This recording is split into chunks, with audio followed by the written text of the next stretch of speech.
Okay, I want to just say thanks, Mr. Zager, for joining us today. You're welcome. I've been an avid fan of the Friday the 13th series for 20-some years now, the greatest series in my opinion as far as horror movies go. And I noticed something a little different about part 3 was the main title theme and the ending theme. And I don't know, it's just different compared to the rest of the series because most of them have the horror movie themes, opening and closing.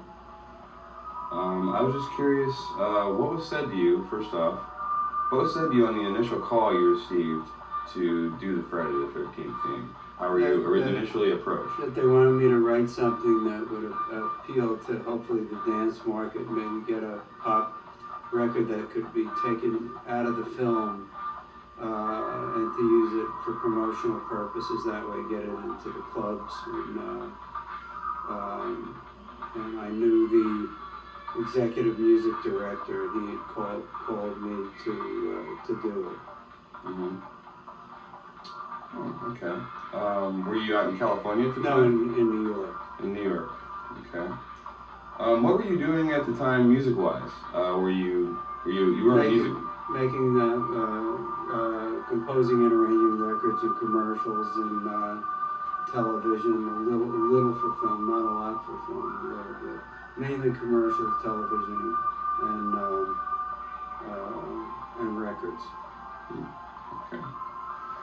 Did you work with Harry Manfredini? For one day when we went over the theme, because I was going to adapt, I had to make it sound like the flavor of the music. So we worked together for one day, and then I did the rest. Okay. You know, we just got together at a piano. Had you seen any of the previous films? No, I think I looked at one part of one. Mm-hmm. Did you have any impressions? What was your impressions of Harry Manfredini when you first met him? He's a wonderful guy, an excellent composer, very, very nice guy, very competent. I really enjoyed him, working with him. The music there was just so effective in the films that he did. Yeah, he's very gifted. Mm-hmm. How much of the previous scores, or maybe music from the previous scores, went into the song as far as the beats and anything? Nothing. I just totally adapted it to give it a groove. That was the whole idea of it, was to make it so we could take it into the clubs and then hopefully get on the radio. Mm-hmm. And so it was an effective promotion from what I gathered. I think it did fairly well. Mm-hmm. Maybe you know more than I do. Well, I would certainly say that of any of the selling records of popularity throughout the series, that this one would have easily done the most because for the reason it was released on record. In fact, this is the only known to date release of any of the music in the films. Oh, really? Yeah. That's surprising. They are bootlegging CDs now, but they're not even made by an official company. Wow. I didn't know that. Yeah. Why did you choose the instruments you chose to get the effects for the music? Well, because I wanted to keep the flavor of the horror film, but I also wanted to give it a real heavy groove for the kind of music that was going on at the time. Mm-hmm. So the drums are all synthesized, and I used a lot of synthesizers in it, Mm-hmm. and it was going along with the sound at that particular time. But I noticed at the end of the credits it says it was produced by yourself, Edward Newmark. Yeah, and but it says it's performed by Hi8. I was just curious, who was this? It said Hi8? Hi8. Yeah, and maybe they made up a name. I didn't even know that. Does it say that on the album? Yes, it does. Oh, I never noticed. Performed by Hi8. Oh, really? And I was just wondering where that name came from. Oh, I guess they made it up. First time, I tell you the truth, I've never heard it before. I never really looked at the album. It was me. It was all me. So I guess I'm Hi8. You're Hi8. This is Mr. Hi8 himself, folks. Can't beat that. So as far as your influences for this particular flavor, you just wanted a groove. thought it would be something different. I never really heard anything that was done like that. Mm-hmm. And we did a bunch of stuff for the middle of the movie as well, besides the opening credits and the ending credits. I haven't seen the film in years, so I don't even remember where it was used. Yeah, actually, I think there was a scene in the film where they stop off at a convenience store and they get hassled by bikers. And, is that where they use it? And you hear it playing in the background, which is ironic because it's playing. It has the actual sound effect that the characters, can hear of Jason, but it's supposed to be they're supposed to be within the movie, and then it's supposed to be source music. Yeah, it's supposed to be a source for the audience, like ooh, he's around. They're not supposed to be able to hear that, but yet when they stop off at the convenience store, they're hearing the song, they're hearing the effect, which I guess Harry Manfredini said he made with an Echoplex in the early '80s, and oh really? He elaborated on where he got that whole effect from too. Oh, okay. But I noticed it's primarily got a disco beat, and for 1982, you had mentioned on the telephone that it was still popular. I thought that, I could be wrong because I was born in '77, but I thought disco was pretty much done by the late '70s. No, it was still pretty popular. Still pretty popular. Okay. And what was your popular feedback to the song? Did you? From what I can remember, that we had good reaction from it, but I didn't follow it that closely. I just remember it being fairly successful. Mm-hmm.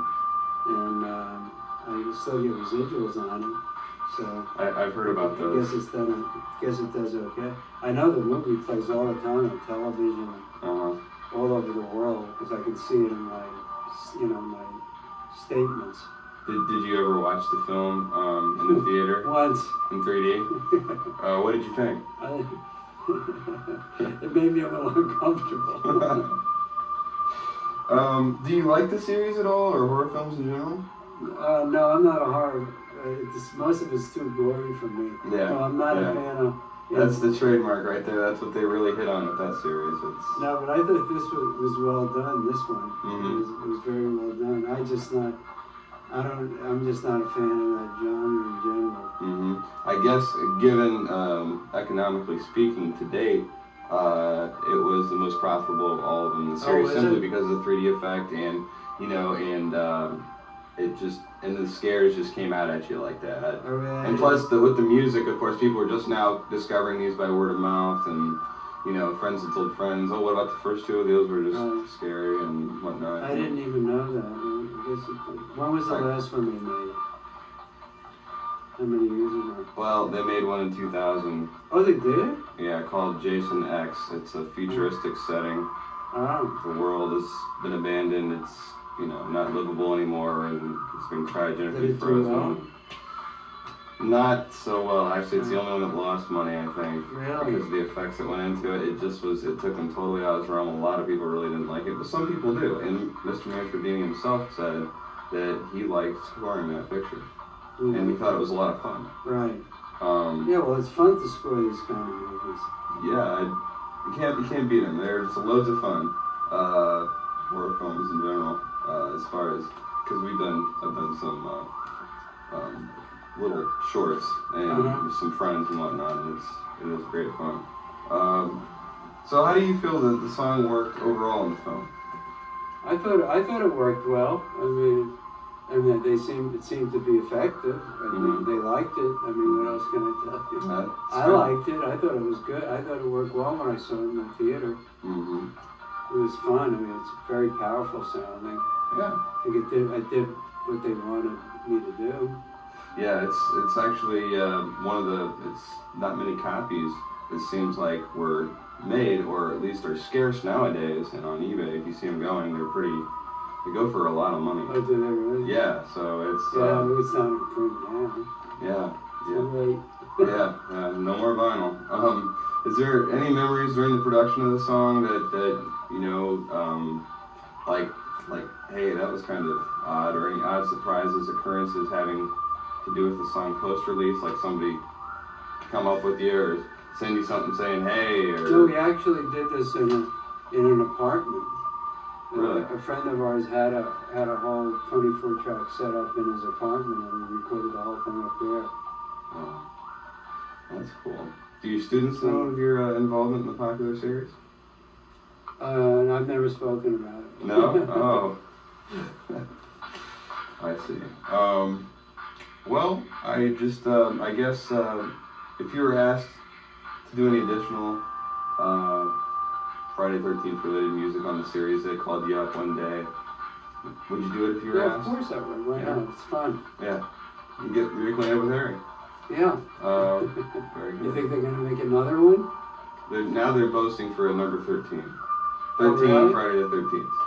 Because they're already at 10. Oh, I see. So, Okay. and actually I only really care for up to 7. Because Manfredini's original style of music is non-existent after that. He changed his style too in the series after that. Oh, did he? And it's Why? not as effective to me. I don't know. Did you ask him? No, I didn't want to hurt his feelings. No. Okay. Because he's such a nice guy, you know. Yeah, he's very nice.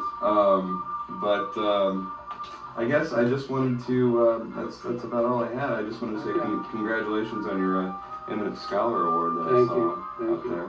there. And It's not an award. It's a job. Oh. It's a position. Oh, okay. So you're the one who gets them to the Imminent Scholar. Like the title professor. Mm-hmm. Above a professor is an eminent scholar. Oh. It's a title like professor. Oh, very good. Very good. Well, I'd like to thank you for your time. Wish You're you welcome. continued success. Okay. Thank you very much. You're welcome.